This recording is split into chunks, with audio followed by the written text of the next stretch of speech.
অনুরাগের ছোঁয়া ধারাবাহিকের আজকের পর্ব। ধারাবাহিকের শুরুতে আমরা দেখতে পাই রাস্তার মাঝে গায়ত্রী আদিত্যকে বলে, আদিত্য কি হলো, গাড়িতে উঠে বস, বাড়িতে চলো। এদিকে আদিত্য কিছু না বলেই গাড়িতে না উঠে চুপচাপ দাঁড়িয়ে থাকে। তখন অংশু বলে, আমি নিজে চিনতে পারছি না আমার ছেলেটা এমন হলো কিভাবে, ওকে যে কেউ কিছু জিজ্ঞেস করছে তার উত্তর দেওয়ার কোনো বোধ ওর মধ্যে নেই। কিছুক্ষণ পরে পরমা বলে, মা আমি এখানে ওনার সাথে থাকতে চাই। তখনই আদিত্য বলে ওঠে, না তোমার এখানে থাকার দরকার নেই। পরক্ষণে অভ্র এসে বলে, তোমার এখানে থাকার কোনো দরকার নেই পরমা, তুমি আমাদের সাথে বাড়ি যাবে। পরবর্তীতে অভ্র আদিত্যকে বলে, আমি কিছু টাকার অ্যারেঞ্জ করেছি। তখন আদিত্য বলে, টাকা লাগবে না, টাকার ব্যবস্থা এদিকে হয়ে গেছে, দাদা ভাই তুই সবাইকে নিয়ে বাড়িতে ফিরে যা। এটা বলে আদিত্য হসপিটালের ভিতর চলে আসে এবং অভ্র মনে মনে বলে, পরমা আমি তোমাকে কখনোই ওদের মাঝে থাকতে দেব না। পরের সিনে আমরা দেখতে পাই সুদীপা হসপিটালের মধ্যে কেবিনের দিকে তাকিয়ে দাঁড়িয়ে থাকে।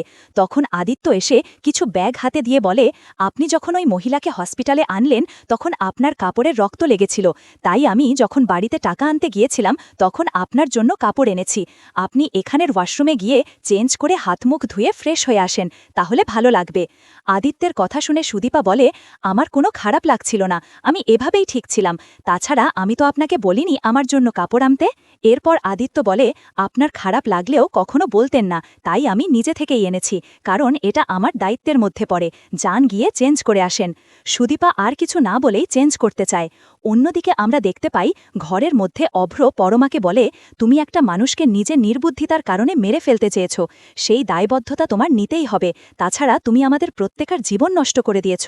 আর যার সাথে তুমি গলাবাজি করো তার জন্যই তোমার সিথির সিঁদুর এখনও বেঁচে আছে, তাই সুদীপার সাথে কখনোই গলা উঁচু করে কথা বলবে না, সব সময় মাথা নিচু করে কথা বলবে। পরক্ষণে পরমা বলে, তাহলে সব দোষ এখন আমার, যেহেতু আমি সব দোষ করেছি তাহলে আমি সব কিছু দেখে নেব। এটা বলে পরমা তার মা বাবাকে ফোন করে। অপরদিকে আমরা পরমার মা বাবাকে দেখতে পাই। পরমার বাবা শ্রুতিকে বলে, তুমি এত চিন্তা করো না, দেখবে সব কিছু ঠিক হয়ে যাবে। তখন পরমা ফোন করে বলে, বাবা আমার অ্যাকাউন্টে কিছু টাকা পাঠিয়ে দাও, সবাই যেহেতু আমাকে দোষারোপ করছে তাই ওনার সব দায়িত্ব আমার, তোমরা শুধু আমার পাশে থেকো, তোমরা আমার পাশে থাকবে তো পাপা? তখন পরমার বাবা বলে, এটা তুই কি বলছিস মা, আমরা সবসময় তোর পাশে আছি, আমি তোকে এখনই টাকা পাঠিয়ে দিচ্ছি। এটা বলে ফোনটা রেখে দেয়। পরের সিনে দেখানো হয় সুদীপা রাতে বেঞ্চে বসে ঘুমিয়ে টলছিল। সে সময় আদিত্য গিয়ে পাশে বসে এবং সুদীপা আদিত্যের কাঁধে মাথা দিয়ে সারা রাত ঘুমিয়ে থাকে। পরের সিনে রাত পোহালে সকাল হতেই পরমা হসপিটালে এসে আদিত্য এবং সুদীপাকে একসাথে দেখে মনে মনে বলে, ওরা এভাবে একসাথে এত কাছাকাছি ঘুমিয়ে আছে। ঠিক তখনই অভ্র এসে যায় আর বলে, যাক এই ভদ্রমহিলার কারণে অন্তত আদিত্য সুদীপা একটু কাছাকাছি আসতে পেরেছে। কিছুক্ষণ পরে ডাক্তার এসে বলে, পেশেন্টের ব্যাপারে আপনাদের সাথে কিছু কথা বলতে চাই। এরপরে সুদীপা আদিত্যের ঘুম ভেঙে যায়। তখন ডাক্তার বলে, আপনাদের পেশেন্টের জ্ঞান ফিরেছে, তবে ওনাকে অনেক দিন রেস্ট নিতে হবে, অনেক সেবা যত্ন করতে হবে। পরক্ষণে অভ্র বলে, পরবর্তীতে আর কোনো সমস্যা হবে না তো? তখন ডাক্তার বলে, আপনারা এখন ওনাকে বাড়ি নিয়ে যেতে পারেন, বাড়িতে গেলে সবার সাথে মেলামেশা করলেই একসাথে থাকলে হয়তো উনি সুস্থ হয়ে যেতে পারেন। অপরদিকে আমরা দেখতে পাই সুদীপার রূপার কাছে যেতেই রূপা বলে, মা তুমি এসেছ, মা আমি তোমার সাথে থাকতে চাই, তুমি আমাকে কখনো ছেড়ে যেও না, আমি তোমার সাথে বাড়িতে যাব। এদিকে সুদীপা কিছু না বলে চুপচাপ দাঁড়িয়ে থাকে এবং কিছুক্ষণ চুপ থাকার পরে সুদীপা বলে, আমি আপনাকে ছেড়ে কোথাও যাব না। তখন পরমা বলে, ওই বাড়িতে এখনো তোমাকেই কেউ মেনে নেয়নি, তাহলে এই আগন্তুককে কে মেনে নেবে সেটা একটাবারও ভেবে দেখেছ? পরমা এটাও বলে যে, যেহেতু আমার জন্য এত কিছু হয়েছে সব দোষ আমার, সেহেতু তুমি কিছুদিনের জন্য আমাদের বাড়িতে ওনাকে নিয়ে থাকবে। ঠিক তখনই পরমার মা বাবা এসে বলে, না তোমার শাশুড়ির বিরুদ্ধে আমরা কখনোই কাজ করতে পারবো না, তার থেকে বরং আমি কিছু টাকা দিয়ে দেব, ওনাকে অন্য কোথাও রাখার ব্যবস্থা করো। পরক্ষণে পরমা বলে ওঠে, তোমরা এটা কি বলছো? এরপর সুদীপা বলে, মেসোমশাই আমাদের টাকার দরকার নেই, আমাদের একটু আশ্রয়ের দরকার, তবে সেটা যে আপনাদের বাড়ি হবে বিষয়টা এমন না, আমি ঠিক ওনাকে মানিয়ে থাকতে পারবো। কিছুক্ষণ পরেই আদিত্য এসে বলে, আপনি ফিরে যাবেন আপনার নিজের বাড়িতে, চৌধুরী ভিলাই, আমি আপনাকে নিজের স্ত্রী হিসাবেকে বাড়িতে এনেছি, তাই ওই বাড়িতে আপনি থাকবেন, কাকে নিয়ে যাবেন সেটা নিতান্তই আপনার ব্যাপার। কিছুক্ষণ চুপ থাকার পর সুদীপা বলে, এটা হয় না মিস্টার চৌধুরী, আমার জন্য আপনি কেন এত কষ্ট করতে যাবেন, সবাই আপনাকে কথা শোনাবে, তাছাড়া আমি তো কিছুদিন পরেই চলে যাব, এখন এত মায়ার বন্ধনে বেঁধে কি হবে, ঠিকই তো আমাকে এখান থেকে একদিন চলে যেতে হবে, তাছাড়া ডাক্তার তো বলল আমাদের রুমে থাকার ব্যবস্থা করে দেবে।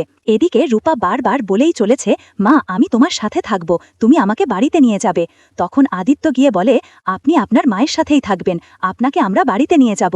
অন্যদিকে আমরা দেখতে পাই জানালার বাইরে দাঁড়িয়ে কুন্তলা মনে মনে বলে, রূপার যদি সবকিছু মনে পড়ে যায় তাহলে সেটা আমি কখনোই মেনে নিতে পারবো না।